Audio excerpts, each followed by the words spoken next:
I want to talk about this story, which has not gotten a lot of coverage. In fact, as of last look, had no coverage in the mainstream media.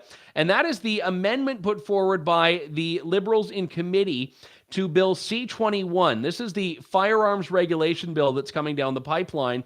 And this amendment, I just want to read directly from the amendments that were put forward before committee.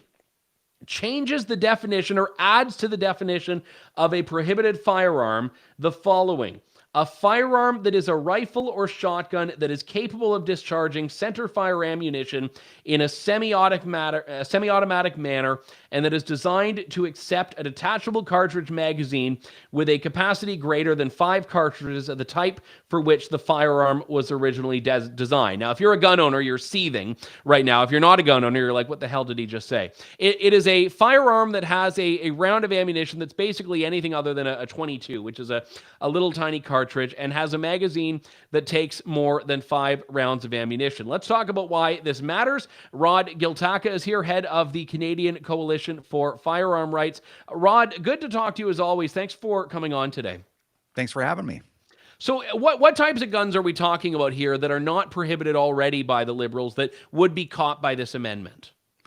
Well, for all intents and purposes, it's center fire, semi-automatic rifles and shotguns that can take a detachable magazine. So there's some nuance there when you talked about a magazine or a firearm that was originally designed to take a magazine that could hold more than 5 rounds. There's a lot of nuance there, but basically any magazine-fed firearm could take a magazine that could hold more than the prescribed number of rounds if you get a hold of it. And who knows what it was designed for in the first place. It was just magazine fed. So I guess for purposes of our discussion, all semi-automatic rifles and shotguns that are center fire that accept removable magazines. And that's probably around 2 million firearms that are now going to be prohibited if that amendment is passed into the bill and the bill is passed through the Senate and receives royal assent. One of the things that I find interesting about this is that there's been a lot in Canada of haggling over magazine limits. And oftentimes on firearms, there's a pin in a magazine, so it could theoretically take more rounds, but government regulation has capped it at 5 rounds. Would a magazine that is pinned to 5 rounds, but could theoretically, if you were to illegally remove that pin, take more, would that satisfy this in your view? Well, the way that it's worded is quite ambiguous, and those are the kinds of laws that the government seems to love. They don't like, straightforward stuff. But the way that it's written, it's like, I guess we'll use the most infamous rifle ever, which is the AR-15, which is just another semi-automatic rifle, just like any other. It was designed originally to have a 30-round magazine. But of course, in Canada, we can't have those. It's apparently too dangerous. So we have a pin inserted, a rivet, to limit it to 5 rounds. But that firearm was originally designed to hold to use a 30-round magazine.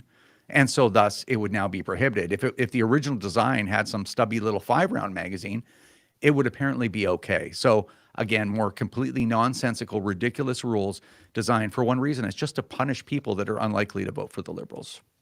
Yeah, and this abandons, in my view, the pretense. I mean, it was long gone, I'm sure you and I could agree, but really abandons the pretense that nothing that the Liberals are doing targets sports shooters and firearms owners that are there, that own guns for hunting, which has always been their line. Because, Justin Trudeau's explanation, no one needs an AR-15 to take down a deer. Okay, well, when they're talking about shotguns and other semi-automatic centerfire rifles that are used for hunting, people who don't know guns don't realize that they're just blatantly misinforming people. Yeah, it's all gaslighting. Long gone are all the promises that they're not going to affect hunters or sports shooters or anyone else. They're coming for everything. So, I have a few firearms of my own, and I'm not unique in that. If I look through my gun cabinet, I'm probably going to have a couple of guns left after all the dust is settled. So they're coming after basically everything other than lever actions. There may be some pump action shotguns that will be prohibited too, which is a dangerous precedent. So all of those will end up going. You may have single shot, like break action, shotguns left, and some bolt action rifles. And for some people, that's enough. For most people, there isn't. But there's always a question: how do you justify doing this? Like, why are you doing this to all these people? and they keep saying public safety. And of course, it's, they don't offer any proof of that. So yeah, just the gaslighting continues, and why they're doing this, it's anyone's guess. Well, and I think it's important to not look at C-21 in isolation either. And I think for that, we go back to 2020 and that initial prohibition of 1,500 types of mostly semi-automatic rifles. And then you follow that with their efforts to ban handguns. And then you follow that with this latest amendment in C-21. And you are right that at a certain point, they're attacking in very rapid succession almost every type of firearm, except for like at the end of it, it's going to be you can have a Revolutionary War musket, and that'll be it. And then that'll go. Well, it's apparently they're going to include the SKS in this and some rimfire rifles as well, just because they look scary. This is they're, it's funny because even one of those like tactical looking 22s, which I think most gun owners think are kind of ridiculous, but those 22s that look scary, they could be prohibited in your view. Well, yeah. And I mean, I think the salient point here is everything that the Liberal government says, and let's not forget the culpability of the NDP and the Bloc Québécois, because they're supporting this too. Everything they say to you is a lie. It is a lie, top to bottom. And first it's like, oh, it's only these guns, just these dangerous assault weapons. Are they assault weapons? No, but we're going to call them assault style, so that's close enough. So they had that whole thing. We're going to buy them back. It's like, no, we're not going to buy them back. It's almost 3 years later, nothing's forthcoming. They have nothing. Then it's like, well, handguns. Oh, we're not. And then of course, I went to committee on Bill C-21, and I have the NDP MP, Alistair McGregor, say, well, nobody's really banning your handguns, right? It's a freeze. Let's be clear. And I'm like, what do you mean? If I have handguns, so if I die, the RCMP are going to come to the house. They're going to take them from my grieving widow and my kids that are licensed, and they're going to take them without any compensation and destroy them. And they'll take them by force. They'll be like, well, either you give them up or you go to jail. So, but it's not a ban. Don't call it a ban. So I think you were just talking about the Emergencies Act inquiry and how they keep saying these things, even though they're demonstrably untrue. And I mean, this is a government. These are a group of people I don't think that we've ever seen before, not at this level. No, and you and I have talked about this in the past, and you were very graciously a big supporter of and star in the documentary I did about this a year and a half back. And the public education about guns has always been, I think, very poor. And it's not for lack of effort on the part of gun owners. It's that gun owners are a very small minority, relatively speaking, of the Canadian population. And you have a lot of urbanites in this country that have never encountered a gun and, to their knowledge, have probably never met a gun owner that really buy into the narrative that they're fed by the government and fed by a lot of the mainstream media in this country. And when stuff like this happens, it's terrible that if a conservative leader puts forward a very sensible opposition to this, they get cast into that, oh, he wants everyone walking around, with an AR-15 on the streets. It's like, no, that's not what's being debated here. Yeah, they want to make assault weapons legal again. And I mean, it's such a misleading statement on its face, because assault weapons have been banned since 1977. So they'd actually have to clarify and say assault style weapons legal again. So it's the reason why it's so effective is it's a fear-based narrative, right? It's they are always, and when I say, I mean the Liberals, again, with the NDP right alongside them and the Bloc Québécois, they're marching the public using the government's resources, educational resources and media resources, marching them along, saying there's a direct connection between somebody like me that has a firearms license, that gets background checked every day, that has legal storage, that could have my home searched to make sure I'm storing my firearms properly, whose handguns are registered, whose AR-15s were registered, can only shoot those at an approved shooting rate, all that stuff. They're always trying to draw a line between people like me and the shootings that they see in downtown Toronto or downtown Vancouver. Their entire narrative is hung on that. So it's incredibly deceptive, but it is very effective because their side of the story can be told with taglines like "more guns equal more death." And it's like, well, for me to debunk that, it takes about 10 sentences, and you'll never get that on a mainstream legacy media format. So it's very effective that way, and that's what we're up against. And yeah, it's a difficult fight, but we're not going to just lay down and let them take them. You mentioned the SKS. Now, just for people that don't know, the SKS, they're mass-produced Soviet, often rifles that you could just buy for dirt cheap because they're surplus. I mean, I think a lot of people get them for like under $200 back in the day. Maybe they're a little bit more now. They're semi-automatic. They're not particularly accurate. They're dirty, but they're fun to shoot. They're fun. They look cool. And there are, I don't know if there's an exact number, but I would assume there have to be tens of thousands of these in Canada right now, correct? About 1 million of them. 1 million SKSs, and Yeah. they're non-restricted, which means that if you have a license, you buy one. It's not registered to you.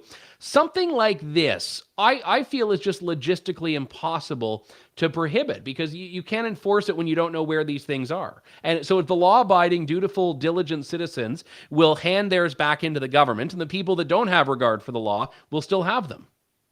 Well, there's a problem occurring here, Andrew, and the problem is that laws have to be reasonable and they have to be justified. When the government says we're going to use the capacity, to project force that you've paid for, it has to be justified. So what they're saying is we're going to use that force on you. Doesn't matter. This is part of our political agenda. And what happens is reasonable law-abiding people are just like, well, wait a minute. This isn't fair. This is wrong. You're extracting money and taxes from me in order to be able to do this to me. I'm going to consider noncompliance. And the minute that you start looking at a scenario that, like right now, what the government's doing, and you're like, a reasonable person might start considering noncompliance, like that is creating cracks. That's a violation of the social contract, is what they're doing right now. But it's creating cracks in our society, and that's bad. So, while this seems to be a big joke to Liberal MPs and Liberal supporters, while they think this is funny, doing this to, well, probably roughly 1 million Canadians are licensed to own these firearms. Well, I guess 2.2 million, but 1 million Canadians probably own these firearms. They seem to think this is funny, but it's not funny. It's very corrosive to our society.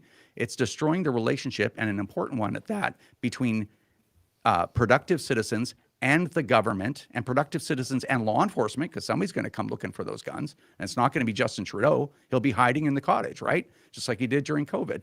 That's very corrosive to our society. So you got to really think about when you want to use government force and laws, and make sure that it's justified. So if you say it's for public safety, it has to be, and you have to prove that, or you're just destroying the social fabric of our country. And I think people forget that in this hyper-partisan time. Up until a couple of months ago, I thought that the main ways you could combat this was the legal route, which I know the CCFR has taken and is taking about that order in council back in 2020. The political route, getting political leaders to enact change, and to a lesser extent, the public education route, which you hope then people will call on their politicians. But there's a new avenue that opened up in the last couple of months, which I think is a fascinating one, and that is provinces declaring that they will not enforce these laws. Alberta was the first, and then there was Manitoba, and then there was New Brunswick and Saskatchewan. So you've got 4 provinces here. I believe Yukon, I can't remember, there was a nuance with Yukon, but you've still got 4 provinces there that have said they do not believe this is an adequate use of police resources. And the federal government has really had to admit that it has no way of forcing them to enforce this law. So is that something you're optimistic about really driving in the future with other provinces? Well, Alberta and Saskatchewan have both already put out statements that they are condemning this new amendment that was brought through in Bill C-21, or that was presented. It hasn't passed. They have the votes to pass it because, of course, the Bloc and the NDP will support them. But so there are some green shoots there as well. But I think the fact, going back to what you said in the beginning of your question, the fact that 4 provinces in a territory have said, you know what, we're not even going to cooperate with you, that should be another indication to the federal government. They should be like, well, wait a minute, maybe we should rethink what we're doing. Maybe what we're doing isn't right if we're actually having provinces rebelling against us. So, but this is, again, right, this is not your father or your grandfather's Liberal Party. This is an entirely alien group of people that I think are very dangerous for the country. And these kinds of people, they wouldn't think twice about what they're doing. They're like, well, I guess we got to push harder. Anyway, we have to. People have to bend the knee to us. And normally, you and I have known each other for a while, right? Like, I don't usually like to use language like this, but it's getting to the point where it's like, I find myself almost in the past defending the government and saying, well, maybe they just know not what they do. But man, this is just getting really crazy. Yeah, and I mean, and a lot of police officers too that I've spoken to are themselves civilian gun owners, and Hmm. some of them for very practical reasons because they don't get enough range time as police, so they train on their own and are enthusiasts, and they have no interest in enforcing these laws, and obviously they will ultimately if that's the direction. But I'm hopeful that more provinces will step up because again, we clearly the federal government is entrenched in this position, and I don't think Justin Trudeau or Bill Blair or Marco Mendicino are going to wake up one day and say, you know what, maybe the law-abiding gun owners aren't the problem. But if they're finding a resistance from the police that are supposed to uphold this, and by that I mean the provinces that are responsible for allocating those police resources, they'll have a law with no enforcement, and I think they'll have to kind of retreat with their tails between their legs. I don't know. I don't. Again, I take no pleasure in being in the position right now where I'm like I wouldn't put anything past them. I mean, we just heard that they were considering using bringing tanks in to clear Yeah. protesters, But it right? was Like, not a semi-automatic tank. It was fine. yeah, it was a manually operated tank. Yeah, it was a Um, bolt-action tank. exactly, right? Like it's such a strange time. I just will. I've been wrong as often as I've been right about how far they'll go. I don't think we can put anything past them. But as an organization, we're going to continue to fight against them. We're going to continue to try to get our message out to Canadians. Right, that's really important. I'm hoping that Canadians, mainstream, middle of the road, centrist Canadians, which most of us used to be, right in the days before we were labeled extremist. I'm hoping most people will come to their senses and go, these are not liberals. This is a very dangerous group of people, and they shouldn't be anywhere near power. And they're all going to show up and bring their friends and family in the next election and get rid of these people once and for all. That's what I'm hoping. I know the CCFR has a lot of business members. Just anecdotally, have you heard about any upticks in sales of semi-automatics today? And I asked that because I know every other time the Liberals have tried to ban something, they become impossible to get because there's just a run on them. Well, that puts. I mean, there probably would be. I haven't heard anything. It's only been a day. Yeah. But yeah, a lot of people might run out and buy those guns that may or may not be on the list, but certainly would fit the description of centerfire semi-automatic with a detachable magazine.